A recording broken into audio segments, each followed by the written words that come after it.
Hello and welcome.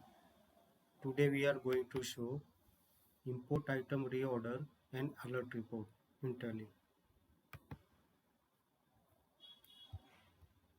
Inventory based business organisation में stock in hand का management एक बहुत बड़ा टास्क होता है।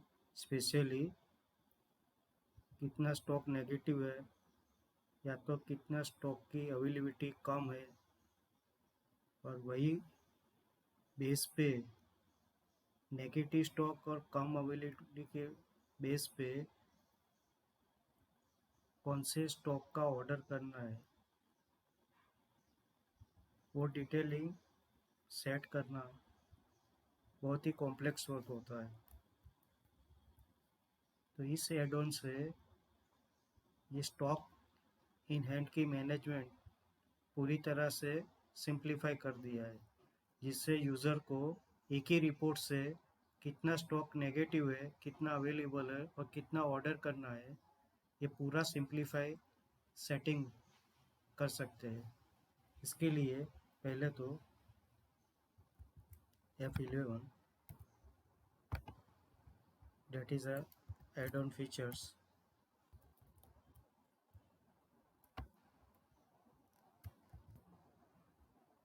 enable import item reorder and alert report, इसको यस कर दीजिए। यस करने के बाद आप डिस्प्ले में जाइए, डेट इज़ अ डी। यहाँ पे एक नया मेनू ऐड किया हुआ है, that is a stock reorder report.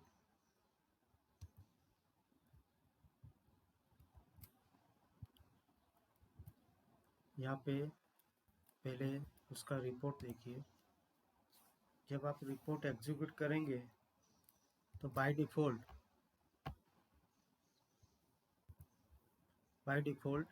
जो भी स्टॉक आपका नेगेटिव हुआ है या तो अवेलेबिलिटी कम है, तो उसी बेस पे आपको वही स्टॉक का ऑर्डर प्लेस करना है।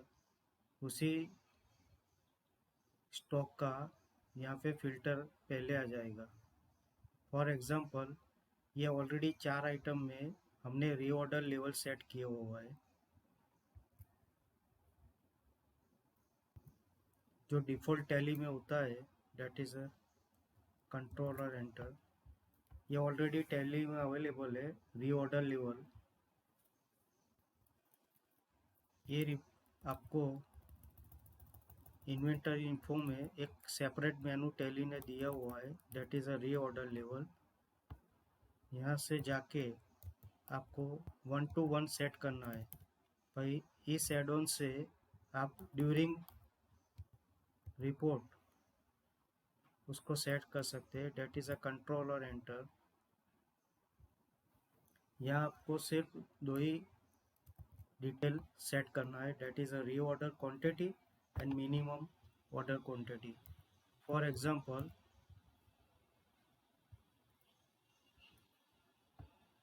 यहाँ पे यूज़र ने रीऑर्डर लेवल 30 रखा है। रीऑर्डर लेवल का मतलब ये है कि ये जो स्टॉक है इतना तो होना ही चाहिए, that is a reorder level. ये यूज़र ने यहाँ पे सेट किया है कि ऑर्गेनाइजेशन में ये स्टॉक 30 होना ही चाहिए। यहाँ पे आप देखेंगे तो यहाँ पे पूरी डिटेलिंग कितना अवेलेबल है वो पूरी डिटेलिंग के साथ यहाँ पे शो होगा। डेट इज़ आपका क्लोजिंग बैलेंस कितना है, क्लोजिंग स्टॉक। उसके बाद अगर कोई परचेस ऑर्डर आपने किया हुआ है तो वो ऐड हो जाएगा, that is a purchase order pending. अगर सेल ऑर्डर आपके पास आया हुआ है तो वो स्टॉक सेल ऑर्डर से जाके कितना अवेलेबल रहेगा वो यहाँ पे आपका नेट अवेलेबल बाद में जो आएगा वो यहाँ पे नेट अवेलेबल यहाँ पे दिखाएगा कैलकुलेशन। उसके बाद आपका जो रीऑर्डर लेवल, अगर ये नेट अवेलेबल 30 से कम है तो आपका शॉर्टफॉल हो जाएगा स्टॉक। मतलब ऑलरेडी ये नेगेटिव है और ये 30, तो आपका जो स्टॉक है शॉर्टफॉल इतना होगा। और आपने कंडीशन रखी है कि जब भी स्टॉक शॉर्टफॉल होगा स्टॉक, तो आपका मिनिमम ऑर्डर क्वांटिटी जो है यहाँ पे 10 रखा है तो यहाँ पे 10 आएगा, पर ऑर्डर टू बी प्लेस यहाँ पे 10 नहीं आएगा क्योंकि आपका शॉर्टफॉल 10 से ज़्यादा है। तो नेट जो ऑर्डर टू बी जो आपको ऑर्डर प्लेस करना है स्टॉक का वो ये आएगा, दैट इज़ अ जो भी शॉर्टफॉल हुआ है वो आएगा, न कि मिनिमम ऑर्डर क्वांटिटी। उसी तरह से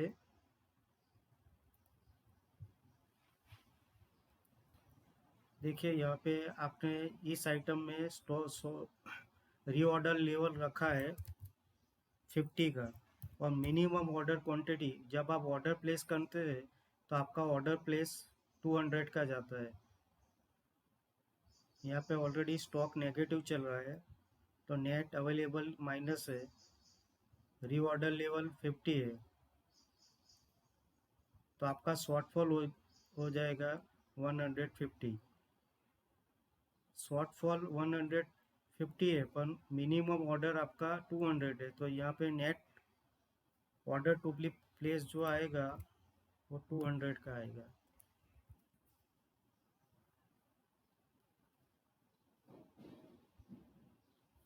देखिए यहाँ पे लास्ट में अवेलेबल स्टॉक 8 है पर आपका रीऑर्डर मतलब आपका 10 तो होना ही चाहिए, तो ये रीऑर्डर लेवल से मैप नहीं हो रहा है। रीऑर्डर लेवल कब ये चालू होगा, जब आपका ये जो क्वांटिटी होगी आपकी वो नेट अवेलेबल से ज़्यादा होगी तब ये आएगा। आपके पास अवेलेबल 8 है पर रीऑर्डर लेवल आपके पास 10 तो होना ही चाहिए, ये कंडीशन है, तो उसी बेस पे ये शॉर्टफॉल हो जाएगा। तो ये आपका दो शॉर्टफॉल है, आपकी कंडीशन यहाँ पे सेटिस्फाइड नहीं होती है। नेट अवेलेबल ही 10 है, होना चाहिए 10,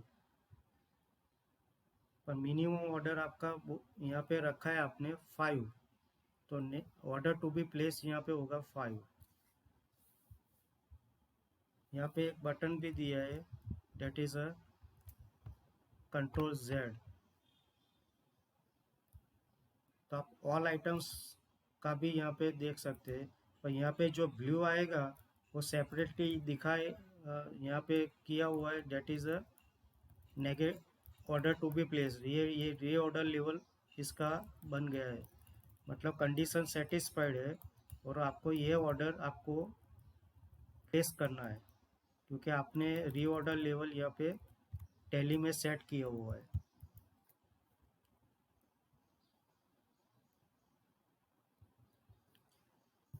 देखिए यहाँ पे ये 1 to 1 यहाँ पे कंट्रोल और एंटर दिखे भी कर सकते हैं, पर ये बहुत बड़ा टास्क है। अगर आपके पास 100, 500, 1000 या तो उससे ज़्यादा आइटम है तो आप 1 to 1 करेंगे तो बहुत सारा टाइम कंज्यूम होगा।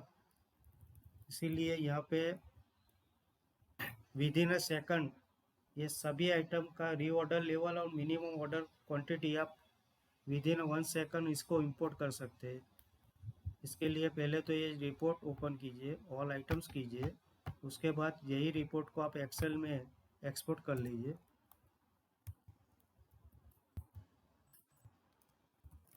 It is a sheet 1।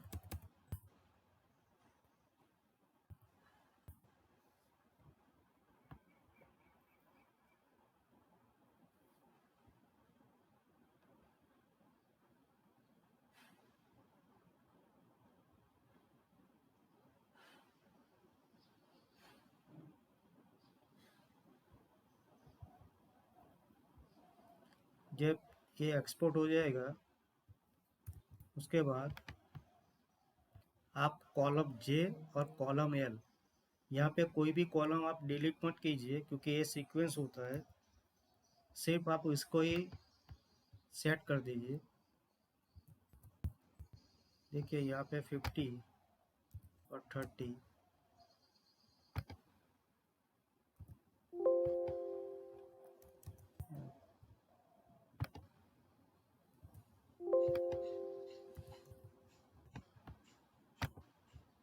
यहाँ पे आप जिस आइटम का रीऑर्डर लेवल सेट करना है उसको आप फिलअप कर दीजिए, कॉलम जे और कॉलम एल को।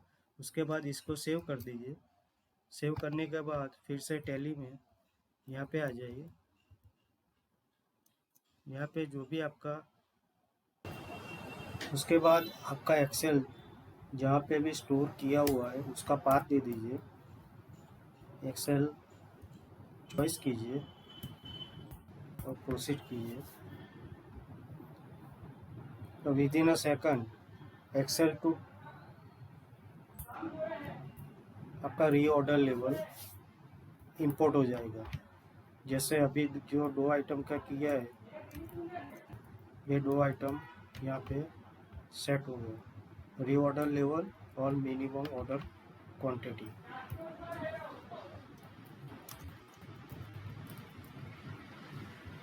यहाँ पे मोस्ट एक्सक्लूसिव फीचर्स इस एड ऑन का ये है कि अगर रीऑर्डर लेवल एक्टिवेट हो गया और आपको ऑर्डर प्लेस करना है तो आमतौर से आप क्या करेंगे, इसको प्रिंट लेंगे या तो एक्सेल में एक्सपोर्ट करके परचेस ऑर्डर में आमतौर से एंट्री करते हैं मैन्युअली। पर यह एड ऑन में एक एक्सक्लूसिव फैसिलिटी ये रहेगी कि आप ऑर्डर टू बी प्लेस यहाँ से डायरेक्ट वाउचर परचेस ऑर्डर को क्रिएट कर सकते हैं। जैसे यहाँ पे एक बटन दिया है जो अभी एक्टिवेट नहीं है, that is a create purchase order. यहाँ पे आप सिलेक्ट कीजिए। यहाँ पे 2 बटन है, या तो 1 to 1 सिलेक्ट कर सकते हैं या तो कंट्रोल और स्पेस देके सिलेक्ट ऑल कर दीजिए। यहाँ पे 3 आइटम हमने सिलेक्ट करता है। उसके बाद यहाँ पे ऑल्टर सी, जो भी परचेस ऑर्डर, अगर आपका एक से ज़्यादा है परचेस ऑर्डर, वो चॉइस कीजिए। तो आपका जो भी आइटम है वो यहाँ पे ऑटोमेटिकली डिटेलिंग हो जाएगी, इन्वेंट्री की ऑटोमेटिकली एंट्री हो जाएगी। तो ये आपका काम फास्ट हो जाएगा और टाइम कंज्यूम नहीं रहेगा। यहाँ से आप कंट्रोल और स्पेस देके ऑल आइटम्स भी कर सकते हैं। तो जो भी सिलेक्शन बेस करेंगे उसी बेस पे आपका परचेस ऑर्डर यहाँ से ही डायरेक्ट ऑटोमेटिकली क्रिएट कर सकते हैं।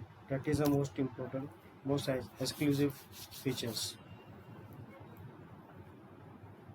तो ये एड ऑन आमतौर से जो inventory base accounting business organisation है, ये सभी के लिए यूज़फुल रहेगा, क्योंकि यहाँ इसी रिपोर्ट से आप अपना स्टॉक की अवेलेबिलिटी और कितना ऑर्डर प्लेस करना है वो यहाँ से पूरी डिटेलिंग कर सकते हैं। और यहाँ से ही आपको अलर्ट रिपोर्ट भी मिलता है कि जो पहले ही रिपोर्ट में जो भी ऑर्डर रीऑर्डर लेवल एक्टिवेट हुआ है उसी का ही फिल्टर करके रिपोर्ट एग्जीक्यूट करता है। तो आपको यहाँ से ही रिपोर्टिंग मिल जाता है। आप ऑल आइटम्स करेंगे तो जो रीऑर्डर लेवल नहीं है वो भी आएगा और रीऑर्डर लेवल एक्टिवेट है वो भी आ जाएगा। और उसके साथ जो इंपोर्टिंग टूल है, तो आप एक ही साथ सभी आइटम का एक बार रीऑर्डर लेवल कर लीजिए।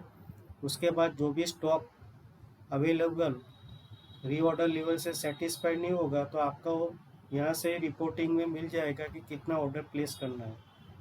और यहाँ से जो भी ऑर्डर प्लेस करना है तो आप उसी स्टॉक आइटम को सिलेक्ट करके आप अपना परचेस ऑर्डर यहाँ से ही डायरेक्ट जनरेट कर सकते हैं। तो that is a most important. ये एड ऑन टैली शॉप में अवेलेबल है। आप यहाँ से टॉप बटन जो टैली शॉप है उसको क्लिक कीजिए। क्लिक करने के बाद यहाँ पे कीवर्ड में टाइप कर लीजिए that is a VK computer. तो मेरे जितने भी एड ऑन है वो यहाँ पे लिस्टेड हो जाएंगे। उसमें से ये इंपोर्ट रीऑर्डर लेवल का एड ऑन चॉइस कीजिए। वहाँ पे एक ऑप्शन मिलेगा आपको टाइप बटन, टाइप कीजिए। एक दिन का डेमो है अपने रियल डेटा के साथ। This is a most useful helpful, इसको ज़रूर से ट्राई कीजिए। Thank you for watching.